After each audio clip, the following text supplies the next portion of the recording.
Θα κάνουμε μια, νομίζω, εξαιρετική κουβέντα με τον κύριο Κωνσταντίνο Φυτόπουλο. Είναι ψυχίατρος, είναι γιατρός ομοιοπαθητικής, τον οποίο θα καλησπερίσω ευθύς αμέσως. Γεια σας, καλώς ήρθατε. Καλώς σας βρήκα. Πολύ χαίρομαι που θα κάνουμε μια άλλη κουβέντα με τα πολιτικά και με όλα αυτά τα οποία απασχολούν την καθημερινότητά μας, τα οικονομικά και όχι μόνο, και τον COVID βεβαίως. Έχουμε λίγο αμελήσει άλλα πράγματα, όπως για παράδειγμα πώς θα αποκτήσουμε υγιή ψυχολογία παρά τα δεινά που μας περιβάλλουν.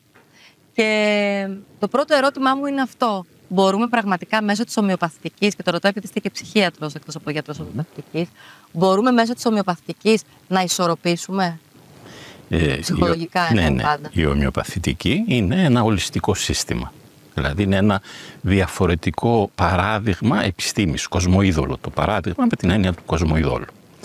Οπότε όταν έρχεται κάποιος για πονοκέφαλο και του δίνουμε το φάρμακο για το πονοκέφαλο, φεύγοντας θα του περάσουν και τα άλλα 4-5 που είχε και ενδεχομένως δεν τα είπε κιόλα. Μεταξύ των οποίων και η ψυχολογία του.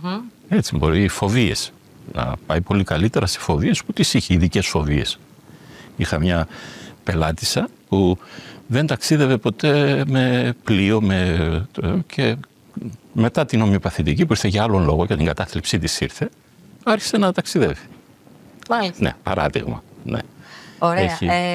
Θέλω όμως πριν, επειδή το προανήγγυλα, το είπα και πριν φύγουμε για το διάλειμμα, να μου πείτε τι ψυχοσύνθεση έχει, γιατί αναφερόμαστε, τα ακούγατε κι εσείς πριν, τι ψυχοσύνθεση έχει ένας άνθρωπος ο οποίος κακοποιεί είτε το δικό του ζώο, το δικό του σκυλί για παράδειγμα, είτε οποιοδήποτε άλλο της γειτονιάς, ένα δέσποτο ενδεχομένως. Είναι ένας ενδυνάμει δολοφόνος, ας πούμε, κάποιος που σκοτώνει ένα ζώο. Εντάξει, έναν δολοφόνο τον έχουμε όλοι μέσα μας. Έτσι, για να μιλάμε λίγο πιο κοντά στην πραγματικότητά μας. Έτσι. Είναι ένας άνθρωπος που έχει έναν μεγάλο εσωτερικό διχασμό μέσα του. Έτσι. Και συνήθως τα νεύρα του, την δυσφορία του, όλο αυτό το πράγμα το προβάλλει κάπου έξω από αυτόν και δεν ενδιαφέρει σε τίποτα από κάποιον που κακοποιεί οποιονδήποτε. Έτσι, δηλαδή, υπάρχουν άνθρωποι που κακοποιούν τα παιδιά τους, την γυναίκα τους. Δηλαδή, και είναι διαταραγμένοι άνθρωποι. Δηλαδή θα μπορούσαν και αυτοί να αισθανόντουσαν πολύ καλύτερα αν έπαιρναν την ευθύνη να ασχοληθούν με την ψυχική τους υγεία και βέβαια και το περιβάλλον τους θα είχε ωφέλη από αυτό το πράγμα. Πάντως λέτε ότι ένας άνθρωπος που κακοποιεί ζώο μπορεί να ενδυνάμει να κακοποιήσει και έναν άνθρωπο. Ναι, ασφαλώς. Βέβαια. Ναι. Τώρα υπάρχει και μια άλλου είδους κουλτούρα, ειδικά στα χωριά από παλιά στην Ελλάδα, δηλαδή τα ζώα τα θεωρούσαν κάτι σαν πράγμα. Δηλαδή δεν αυτό το ότι έχει ψυχή του, δένονταν με τα ζώα τους, αλλά είχαν αυτήν την επαφή. Αυτού του είδους την επαφή. Ναι. Αλλά εκπολιτιζόμαστε όμως. Ναι. Πάμε τώρα της ομοιοπαθητικής. Ομοιοπαθητική και πρόληψη ή ομοιοπαθητική και θεραπεία? Να επιλέξω την ομοιοπαθητική οδό για να προλάβω κάτι ή για να θεραπεύσω κάτι το οποίο έχω, από κάτι το οποίο νοσώ? Ναι. Κυρίως έγινε γνωστή και έχει διαδοθεί και ωφελεί η ομοιοπαθητική γιατί θεραπεύει αρρώστιες. Και ειδικά εκεί που είναι η μεγάλη της συμβολή είναι στην θεραπεία χρόνιων αρρωστιών. Γιατί εκεί η συμβατική ιατρική έχει και κάποια διέξοδα. Έτσι, σε ένα οξύ νόσημα, σε μια γρίπη, σε κάτι, σε ένα τραύμα, η συμβατική ιατρική μπορεί να δράσει και πολύ πιο αποτελεσματικά. Έτσι, γιατί έχει και όλη την τεχνολογία στα χέρια της, όλο και την φαρμακολογία κτλ. Αλλά σε μια χρόνια πάθηση, εκεί μπορεί κάποιος να βρει ωφέλη πολύ μεγαλύτερα με την ομοιοπαθητική. Και να πω τι εννοώ χρόνιες παθήσεις. Ψυχικές παθήσεις χρόνιες, έτσι, που έχουν να κάνουν με όλο τη μεγάλη γκάμα των νευρώσεων, με παθήσεις της διάθεσης, ψυχοσωματικές παθήσεις, όπου συγκαταλέγονται πάρα πολλές δερματικές παθήσεις, όπως η ψωρίαση, η ατοπική δερματίτιδα, το έξεμα. Ταλαιπωρείται κόσμος και βρίσκει συχνά οριστική θεραπεία με την ομοιοπαθητική ή με κάποια πιο ολιστική προσέγγιση.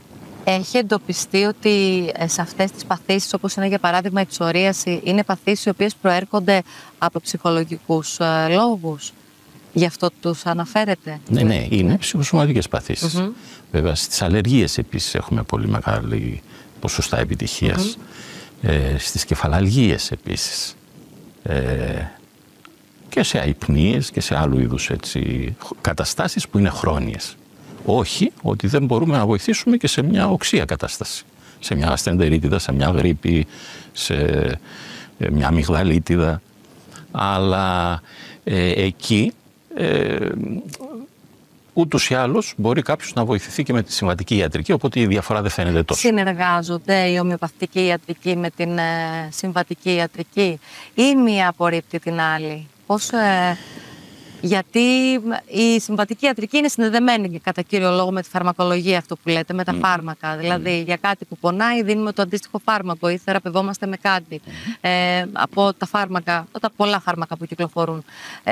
Στην ομοιοπαθητική δεν ισχύει αυτό. Το ζητούμενο είναι να συνεργάζονται. Έτσι, γιατί όταν μιλάμε και είμαστε απέναντι στην αρρώστια, τίποτα δεν περισσεύει. Έτσι, δηλαδή οτιδήποτε γνωρίζει ο γιατρός και όσα περισσότερα μέσα έχει στη φαρμακευτική του φαρέτρα, τόσο πιο καλό για τον άρρωστο του.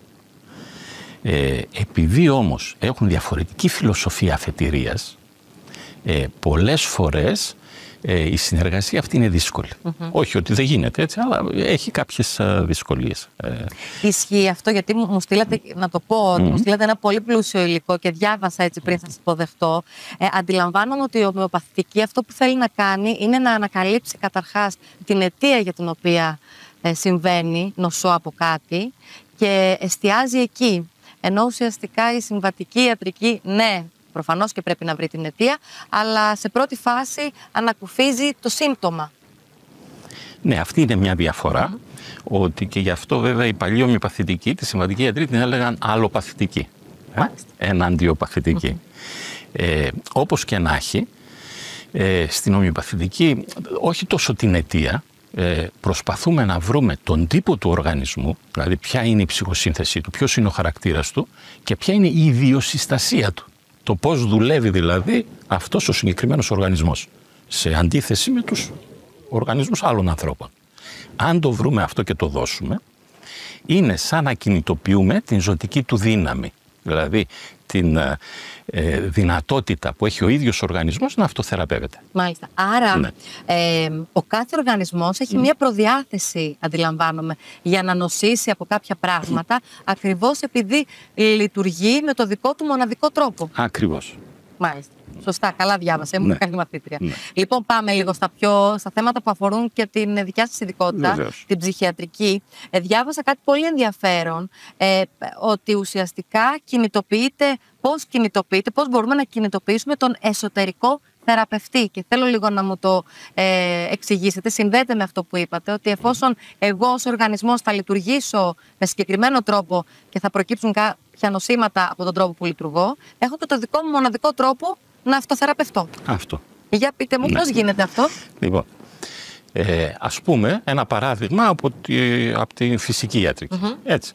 Αν ακοπούμε κάπου, γίνονται χιλιάδες μηχανισμοί και αυτό κλείνει. Σιγά σιγά κλείνει. Στην αρχή σταματάει η αιμορραγία και μετά αρχινάει και γίνεται η ουλή και κλείνει η πληγή.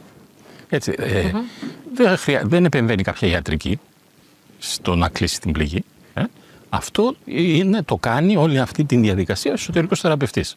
Η πληροφορία που έχει ήδη ο οργανισμός μέσα του, το πώς πρέπει να κλείσει την πληγή. Τώρα, εγώ βέβαια μπορώ να βάλω κάτι αντισηπτικό ή κάτι να μην επιμολυνθεί κτλ.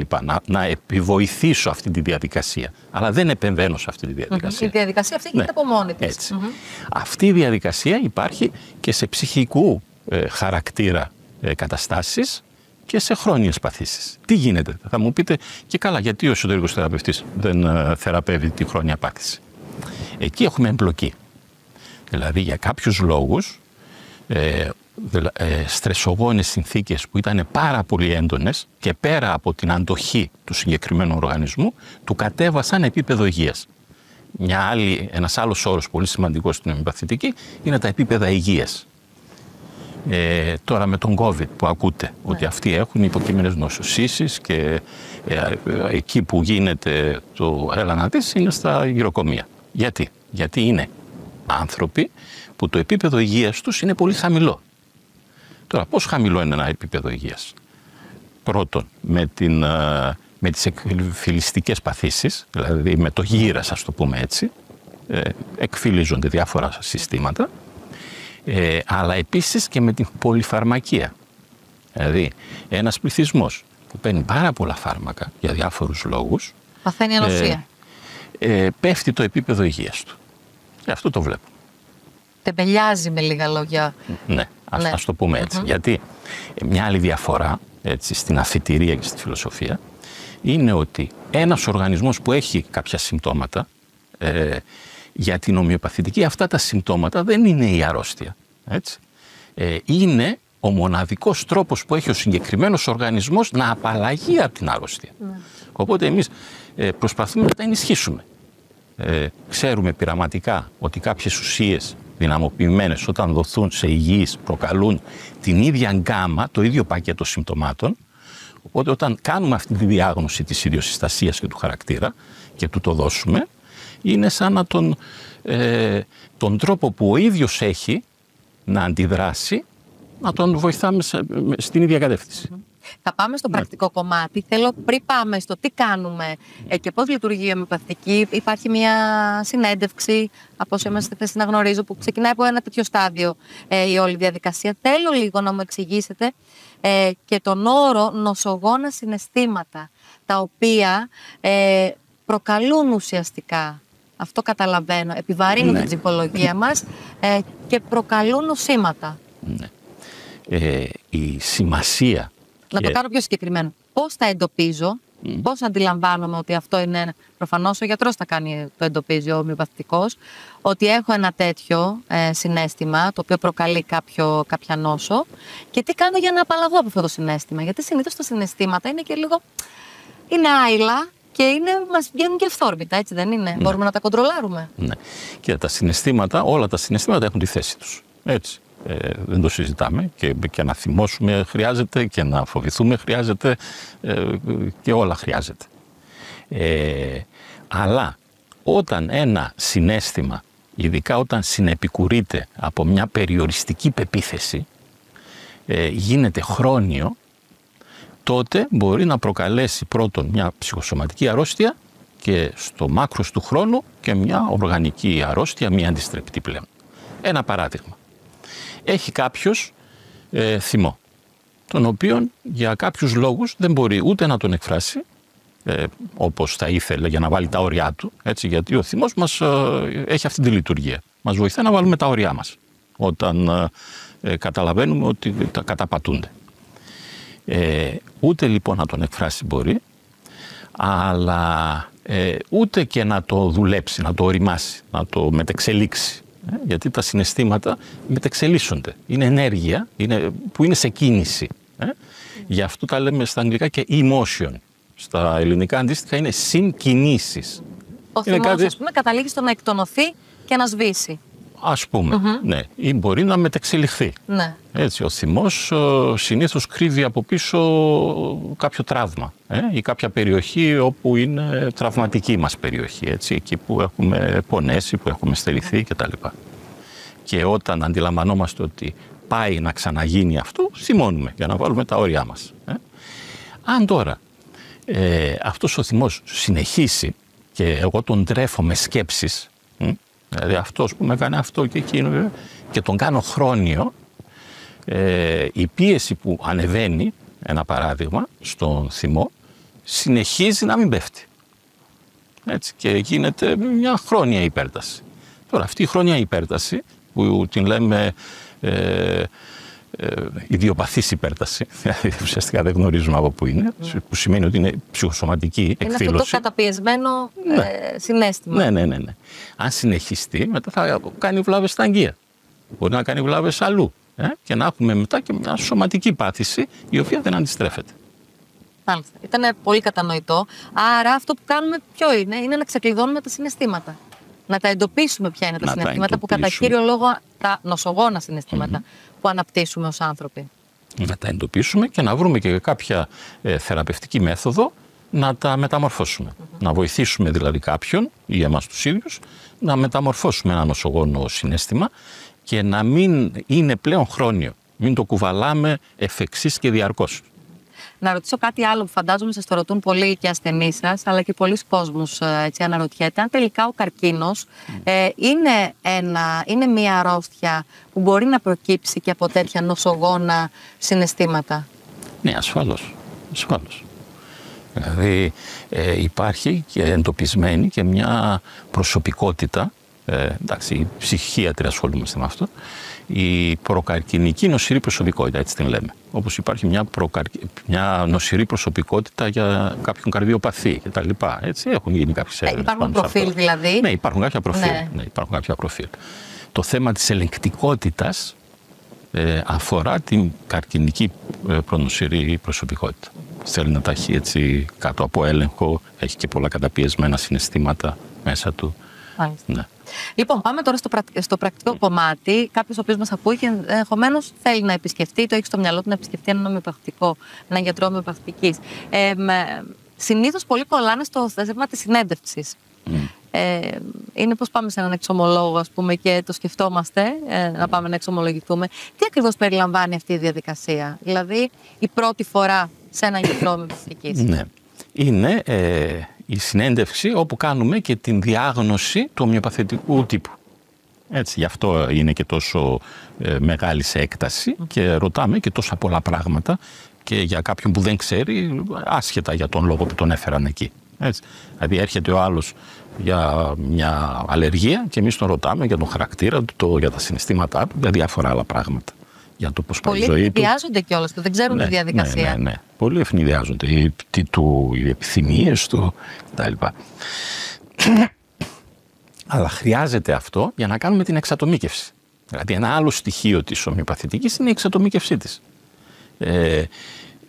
Μας ενδιαφέρει ο κάθε ένας άνθρωπος που έχουμε απέναντί του, μας άρρωστος, ποια είναι η ιδιοσυστασία του, ποια είναι η μοναδικότητά του, τι τον κάνει να διαφέρει από όλους τους άλλους. Αυτό βέβαια δίνει και ένα άλλο χαρακτηριστικό στην ομοιοπαθητική, ότι δεν μπορεί εύκολα να μπει σε μαζική κατανάλωση. Δηλαδή αν εγώ χρειάζεται να ασχοληθώ με τον καθένα χωριστά, δεν μπορώ εύκολα να βγάλω ένα φάρμακο που να είναι, ας πούμε, για αυτήν την πάθηση. Γιατί για τη συγκεκριμένη πάθηση, την αλλεργία ή την ψωρίαση, πάρουμε την ψωρίαση, αν έχω 10 διαφορετικούς αρρώστους, μπορεί να χρειαστούν 10 διαφορετικά φάρμακα.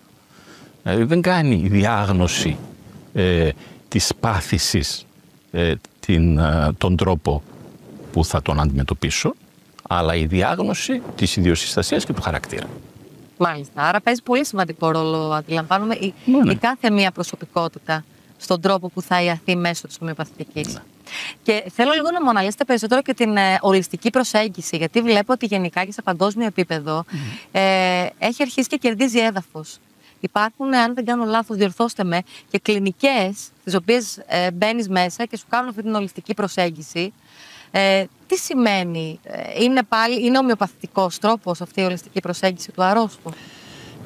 Η ομοιοπαθητική είναι ένα σύστημα ολιστικής ιατρικής, ούτως ή άλλως. Έτσι. Ο βελονισμός επίσης είναι ένα σύστημα ολιστικής ιατρικής. Υπάρχουν και άλλες μεθόδους θεραπευτικές που κρατάνε αυτά τα στοιχεία της ολιστικότητας. Αλλά ο κύριος εκπρόσωπος είναι η ομοιοπαθητική και η πιο διαδεδομένη. Και ίσως αυτό έχει να κάνει και με την αποτελεσματικότητά της. Έτσι, γιατί από στόμα σε στόμα, από γνωστό σε γνωστό, κάπως έτσι διαδίδεται και συνεχίζεται. Παρά τις δυσκολίες της, που είναι η εξατομίκευση, είναι μια δυσκολία. Δεν μπορεί να μπει εύκολα σε μαζικές θεραπείες. Ναι. Υπάρχει περίπτωση να απευθυνθεί κάποιος, να θέλει δηλαδή να ακολουθήσει την ομοιοπαθητική, αλλά να μην βρει ίαση, να μην τον καλύψει η ομοιοπαθητική? Ασφαλώς. Ναι, δεν είναι και πανάκια. Ναι, δεν είναι και πανάκια και υπάρχουν και καταστάσεις που προχωρημένα στάδια διάφορων παθήσεων που δεν μπορεί με την ομοιοπαθητική να τα αντιμετωπίσει. Έτσι, ενδεχομένως να μην μπορεί ούτε με τη συμβατική, αλλά τουλάχιστον ανακουφιστικά μπορεί να δώσουν κάποια παράταση ή να απαλύνουν κάπως το υποφέρειν. Μάλιστα. Υπάρχουν και τα do's and don'ts, νομίζω, στην ομοιοπαθητική. Δηλαδή, γνωρίζω ότι κάποιος ο οποίος κάνει ομοιοπαθητική δεν παίρνει αντιβιώσεις. Ισχύει αυτό? Ή υπάρχουν κάποιες ομάδες τροφίμων οι οποίες αποκλείονται όταν κάποιος ακολουθεί.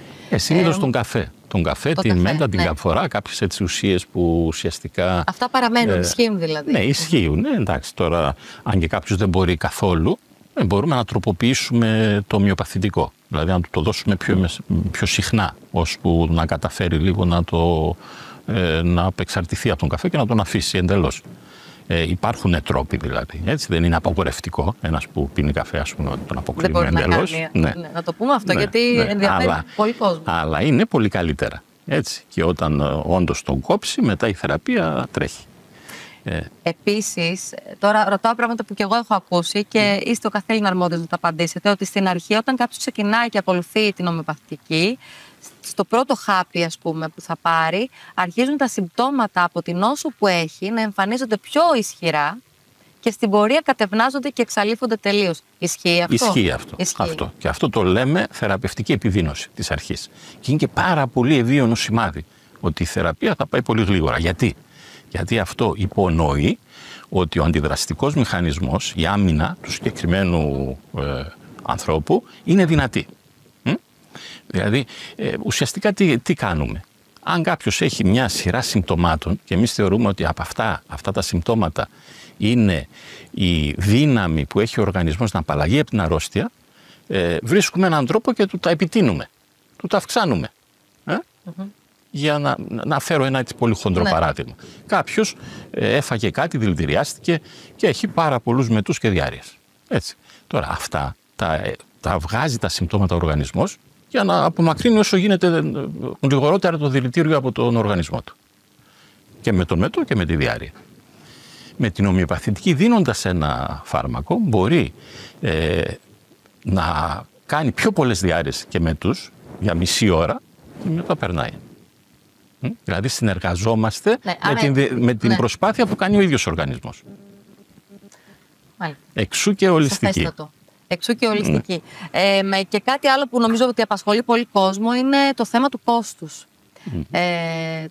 Δεν υπάρχει φαρμακολογία στη μέση. Υπάρχει το χάπι, το εξατομικευμένο χάπι για τον καθένα. Υπάρχουν όμως, φαντάζομαι, οι συνεδρίες, οι συναντήσεις.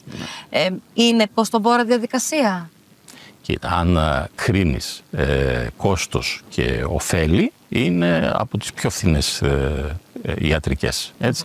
Γι' αυτό και σε χώρες που έχουν έμβια, που είχαν τουλάχιστον μεγάλη οικονομική έμβια, διαδόθηκε και ωφέλησε και πάρα πολύ, όπως η Ινδία παράδειγμα. Έτσι, στην Ινδία πλέον υπάρχει υφυπουργείο στο υγείας για την ομοιοπαθητική, την Αγιοβέδα και όλα αυτά τα ολιστικά. Έτσι. Και είναι πολύ διαδεδομένη στη χώρα. Ή στην Κίνα αντίστοιχα η παραδοσιακή κινέζικη ιατρική. Γιατί είναι πολύ φθηνή. Δηλαδή όσον αφορά το κόστος των φαρμάκων. Ναι. Έτσι, δηλαδή μπορείς να κάνεις μια θεραπεία για διάφορες παθήσεις και ολιστικά με πολύ ελάχιστο κόστος φαρμάκου. Ναι, με ένα χάπι. Αλλά αυτό για να το βρεις, εκεί είναι η δυσκολία. Πώς θα το βρεις? Εκεί χρειάζεται συνέντευξη, πολλές φορές χρειάζεται περισσότερο από μία, γιατί έχει να κάνει και με την εμπειρία του ομοιοπαθητικού αυτό. Δηλαδή ένας καινούριος ομοιοπαθητικός θα δυσκολευτεί να το βρει αυτό το ένα. Οι Έλληνες, κύριε Φυτόπουλε, εμπιστεύονται την ομοιοπαθητική? Ναι, βεβαίως. Κερδίζει έδαφος δηλαδή στην Ελλάδα? Ναι, βεβαίως. Ναι. Και βέβαια έχουμε και τον Βυθούλκα εδώ που είναι από τις κορυφές στο ομοιοπαθητικό κίνημα παγκοσμίως εδώ και 40 χρόνια. Και σύντομα, πολύ σύντομα, γιατί δεν έχουμε πολύ χρόνο, θα ήθελα έτσι και να μας αναφέρετε και για την ομοιοπαθητική σε σχέση με τα παιδιά. Βλέπω ότι αρκετοί γονείς εμπιστεύονται την ομοιοπαθητική για θέματα που απασχολούν τα παιδιά. Ποια είναι η δική σας άποψη? Δηλαδή, ανεξαρτήτως νοσημάτων, είναι καλό να ξεκινήσει κάποιος και για ποιους λόγους θα μπορούσε να ξεκινήσει το παιδί του ομοιοπαθητική? Ένα παράδειγμα πάλι. Έτσι, γιατί τα παραδείγματα είναι πιο εύγλωτα. Σωστά. Ναι. Μια περίπτωση που είχα πρόσφατα, αμυγδαλίτιδες, χρόνιες αμυγδαλίτιδες, έπαιρνε 2 αντιβιώσεις τον μήνα. Και αυτό υποτροπίαζε συνεχώς. Ώσπου τελικά την είπαμε πρέπει να τα κάνει εγχείρηση, να τα βγάλει. Βέβαια αυτό είναι ένας ιστός, αδενικός. Δηλαδή η εγχείρηση είναι στο τελευταίο σημείο φτάνουμε στην εγχείρηση. Αν μπορούμε να το αποφύγουμε είναι πολύ μεγάλο κέρδος. Κάναμε την ομοιοπαθητική, σε 2 μήνες σταμάτησαν οι υποτροπιάρουσες αμυγδαλίτιδες. Στους 9 μήνες που το είδε και ο παιδίατρος, που δεν ήξερε κιόλα, λέει μα τι έγινε και πέσανε, δεν χρειάζονταν πλέον εγχείρηση. Έχουν υποτραφεί γιατί τον ενοχλούσαν όσο και να αναπνεύσει. Ναι. Ένα παράδειγμα. Είναι ένα παράδειγμα. Ναι. Δηλαδή μπορούμε να βοηθήσουμε τα παιδάκια να μην φορτώνονται με φάρμακα πρώτον και ειδικά αντιβιώσεις, έτσι. Και βέβαια να απαλλαγούν και από χρόνια νοσήματα που θα ταλαιπωρούν. Εμβόλια και ομοιοπαθητική συμβαδίζουν? Κοίτα, το θέμα των εμβολίων είναι ένα μεγάλο κεφάλαιο. Είναι ένα πολύ μεγάλο κεφάλαιο. Χρειάζεται να γίνουν στρογγυλές τραπέζεις που να αφορούν και την συμβατική ακαδημαϊκή κοινότητα και την ολιστική ακαδημαϊκή και ιατρική κοινότητα για να δούμε ποιες είναι οι ενδείξεις και πώς μπορούν να αποφευθούν και ποια είναι και οι βλάβες. Έτσι, είναι μια κουβέντα που δυστυχώς δεν έχει ανοίξει στον βαθμό που θα έπρεπε να έχει ανοίξει. Γιατί ένας οργανισμός, ένα παιδάκι που είναι καθόλου υγιής, θα κάνει και το εμβόλιο, θα προστατευτεί και από κάποιες παθήσεις, από αυτές τις παθήσεις που κάνει το εμβόλιο και δεν θα πάθει και τίποτα. Ένα παιδί όμως με κληρονομική προδιάθεση, με αδύναμο ανοσοποιητικό κτλ. Μπορεί αυτή η πράξη, η ιατρική πράξη, να επιφέρει κάποιες βλάβες. Έτσι. Οπότε και εκεί θέλει εξατομίκευση. Τώρα το κακό με την, ας πούμε έτσι, με την συμβατική ιατρική είναι ότι επειδή ακριβώς καλείται να βρει ένα μαζικό φάρμακο που να μπορεί να δοθεί σε όσο μεγαλύτερο πληθυσμό γίνεται, εν δυνάμει απομακρύνεται από τις δυνατότητες που έχει να εξατομικεύει. Αν και τα τελευταία 5-10 χρόνια, με το γονοδίωμα και με όλα αυτά και με την επιγενετική μετά τις θεωρίες κτλ. Είπανε και οι συνάδελφοι, πολλοί από τους σημαντικούς συνάδελφους, ότι η εξατομίκευση είναι η λύση. Τώρα βέβαια και με τον COVID και με όλα αυτά τα πράγματα βλέπουμε ότι πάλι μαζικοποίηση. Ναι. Και μάλιστα όχι απλή μαζικοποίηση. Δηλαδή αντί να επέμβουμε στους αρρώστους, επεμβαίνουμε και στους υγιείς πλέον. Μιλάμε για την μαζικοποίηση. Αν θα μας δείτε, αν θα γίνει αν θα βγει το εμβόλιο. Ναι. Το κάνετε εσείς? Εγώ όχι βέβαια. Εγώ πήγα τουλάχιστον 30 φορές στην Ινδία. Έτσι. Υπήρχε στην αρχή, ειδικά τα πρώτα χρόνια, μια λίστα με 8 εμβόλια που έπρεπε να κάνω. Ποτέ δεν έκανα ένα. Ναι. 2-3 φορές που κάτι χρειάστηκε, πήρα το ομοιοπαθητικό μου και... Οπότε καλύπτεστε έτσι. Μου δίνετε και εμέσως και απάντηση συνολικά. Αλλά αυτό δεν σημαίνει ότι δεν υπάρχουν εμβόλια που είναι χρήσιμα και είναι και απαραίτητα. Έτσι. Χρειάζεται δηλαδή και αυτό το διάκριση. Τώρα αυτό είναι ένα άλλο θέμα. Και όλες αυτές οι θεωρίες συνωμοσίας κτλ. Όταν κάποιος αρχινάει και αμφισβητεί, μετά αρχινάει και αμφισβητεί και αυτά που δεν πρέπει να αμφισβητεί. Σωστά. Και νομίζω ότι έτσι πρέπει να κλείσουμε για να δώσουμε το σωστό μήνυμα. Σας ευχαριστώ πάρα πολύ. Να είστε καλά. Κυρίες και κύριοι, ευχαριστούμε και εσάς που μας παρακολουθήσατε. Να είστε όλοι καλά.